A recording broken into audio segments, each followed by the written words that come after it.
Hey, what's up? It's Comic 95 the Savior, and for this video I will be talking about a topic that I have before on my channel, which is advising you on where you should work.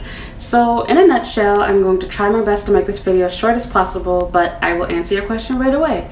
There is no perfect job for you to work here in Japan, and I've already talked about this before several times on my channel. I'm not going to make this biased. I'm just going to talk to you straightforward and bluntly like a friend, so to speak. All the jobs in Japan suck, in a nutshell, yes. The pay is low, the hours are long, you do a lot of work. Depending on where you work, you don't get a lot of vacation time. And when you do get vacation time, it's generally at an odd time of year that you don't want it and doesn't match up with your friends, family, etc. And thus it doesn't feel like vacation. Then the times of the year where you want vacation, typically around summer and or the New Year's season, time, whatever, you're expected to do things like, work for winter school or summer school, whatever. If you have a good employer, you get this time off and you don't have to do things like summer school or whatever else. So, off of that.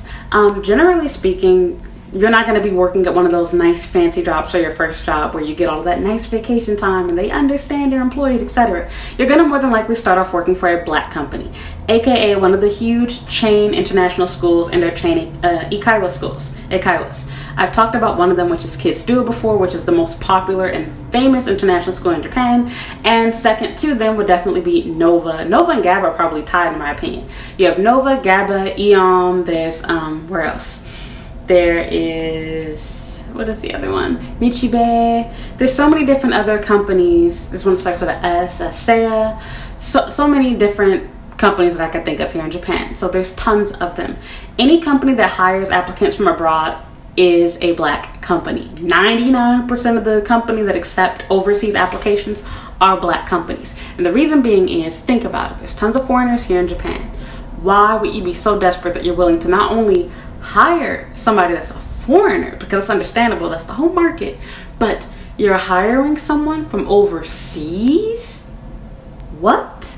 Good companies don't do that. It sounds bad and you're like, what? But I want them to do that because I don't want to come to Japan with no job. How can I do that? Because I don't have to leave the country, etc. I totally get it. It's a double-edged sword, catch-22, whatever you want to call it, but I'm speaking from personal experience. Good employers do not hire overseas applicants. It's very rare. It does happen. It's rare. For example, even though they did me bogus, I'm out the door, I'm gonna keep it real. My last job that I was working at in Osaka, well, one of my last jobs, I should say, the job that I was working there, they actually hired my work friend from overseas, but she was the only person that got hired from overseas. Everybody else was living and working in Japan besides her.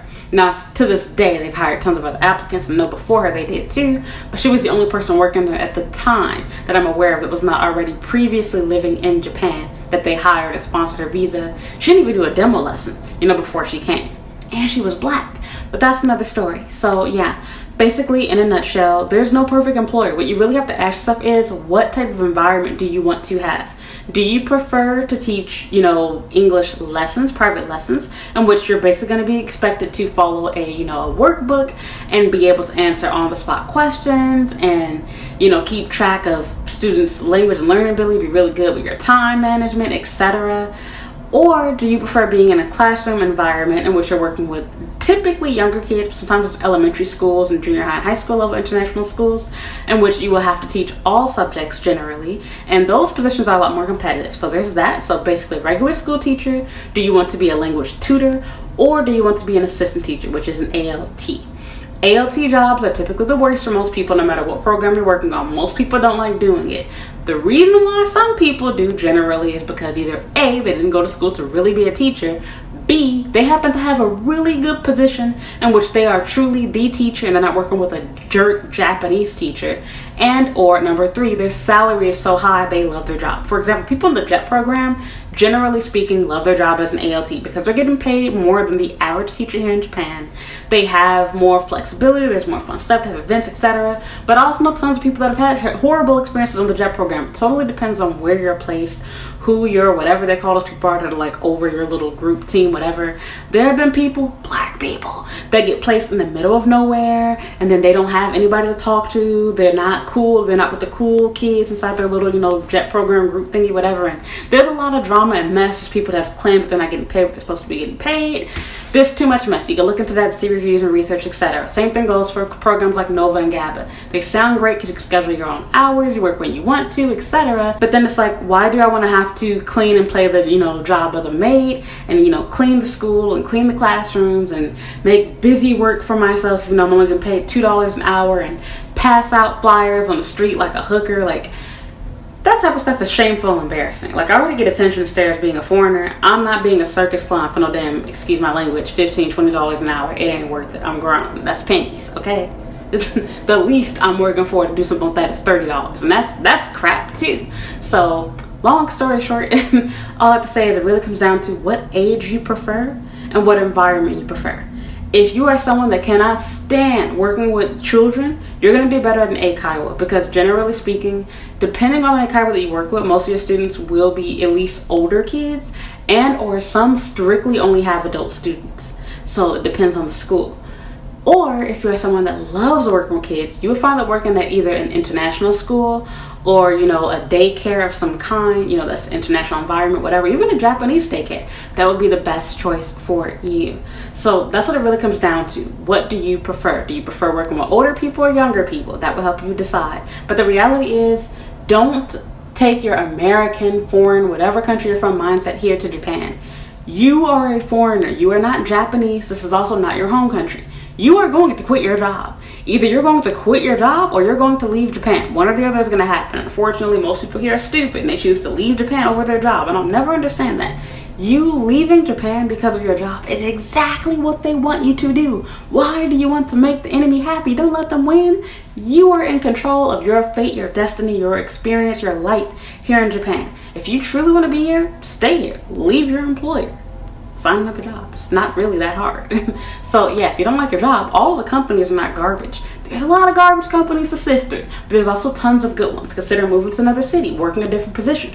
Maybe you thought you liked older kids, but you actually like younger ones. That was me. At first I thought, why do I keep getting on these positions for babies? I want to work with the high school kids. And now that I'm older, I'm like, I never want to be a high school teacher. Keep me with the babies. High school boys are nasty. I mean, look at me, I'm bad as fuck. I'm the type of teacher that, kids look like and be like, I want to smash, okay? I ain't no dummy. I've worked with older kids. I've heard them little snickering, etc. And it's so weird because, like, in my mind, I feel like I'm still a kid. And it's like, oh my God, I remember my friend saying this about our teachers, and now I'm the hot teacher. But okay, that's another story. Back on subject. So, what was I about to say? Yeah, you get what I mean. Really comes down to what you feel most comfortable doing. And don't be afraid to try different things. Okay, to switch jobs, quit jobs. I've done that. People bash it and talk down it. But if I stayed at the same job, I'd be getting paid crap right now. My salary has only gone up. People that stay at the same company make less money. You are being tricked by the system if you keep the same job. So, unless you have a really good employer that gives you regular good raises. So that's another story. I'm done talking about that. All I have to say is, in a nutshell, there is no perfect employer. You're going to quit your job, expect to do so. Your goal is to simply find your entryway into Japan. So whatever company hires you first, go with it. You don't have to honor that 1-year contract. It ain't gonna mean shit to your next employer. The person that's hiring you quit their job too. So it doesn't make a difference. It doesn't matter if you honor your contract, because how they're gonna view it is like this. If you honor your contract and finish the year, but then you don't sign the next one, they're gonna ask, oh, why didn't you sign, for the next year? Why didn't you, continue the contract? Okay, but if I quit it, then you would also be asking, well, then why didn't you finish the contract? You can't win. So to me, it's a complete waste of time. It's a dumb game and trick. Good employers will not care about your past. Look at me. I've been fired, I've quit, I've done it all, and I'm probably making more money than you are. And with that said, I speak from personal experience. Don't feel like you have to stay with this bad employer. Your goal is to go whatever company is going to sponsor your visa first. Don't even worry about how much money you're getting paid, because no matter how good you think it is, it's going to be trash. When I first started working, I thought that $1,500 is a lot of money. It's like, oh my God, they're going to pay me $1,500 for looking at baby kids. But nope. Then I thought $2,000. Then I was like, oh, $2,000 ain't nothing. Then I thought $2,500 was good. I'm like, $2,500 ain't nothing. Then I got $2,700. That ain't nothing. Then I got $2,900. That ain't nothing. $3,000. That ain't nothing. I got $3,500. That wasn't nothing. I got $4,000. That wasn't nothing. You're always going to want more. It's human nature. But starting off, you're not going to fully understand yen. So like I said, just go whatever job is going to sponsor your visa as soon as possible. And if you have the choice, Then you can start looking at things like salary, work hours, the distance from your commute, etc. And I'll get into that in another video, but I guess I should briefly say it here too. Be sure that if you're trying to choose a job, that you actually choose the job first and your apartment second.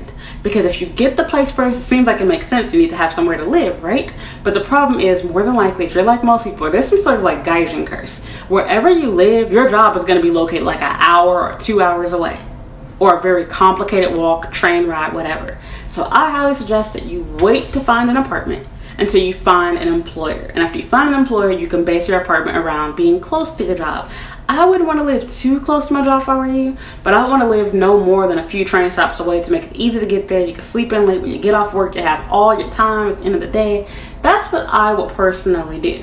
I have videos on my YouTube channel that talk about the differences between different teaching jobs, and I even have a video that talks about my own personal preferences on how I choose an employer. So you can choose to copy me or do something different. We're all different people. We all like different things. I go over all the different options on those videos. Check out my work playlist here in Japan. You can go to my YouTube channel homepage for more. So that's that. I hope you found this video helpful. If you did, please leave me a like, leave a comment down below if you have any questions, anything you want to add. If you have any questions or video ideas you'd like for me to do and other topics you want more information on, you can send me an email or leave a comment. If you haven't already, please like this video and subscribe to my YouTube channel. You can follow me on Instagram and Twitter at Comic95. You can also follow me on TikTok at Comic95. You can follow me on TikTok at Comic the Savior, as well as Snapchat at Comic the Savior. I said it wrong in my last video. I said Comic95. It's Comic the Savior for both TikTok and Snapchat. You can also like my Facebook fan page at Comic95 the Savior. All of the links for everything are down in the description box below. And don't forget to check out my blog at Comic95.com as well. Thank you so much for watching. Bye.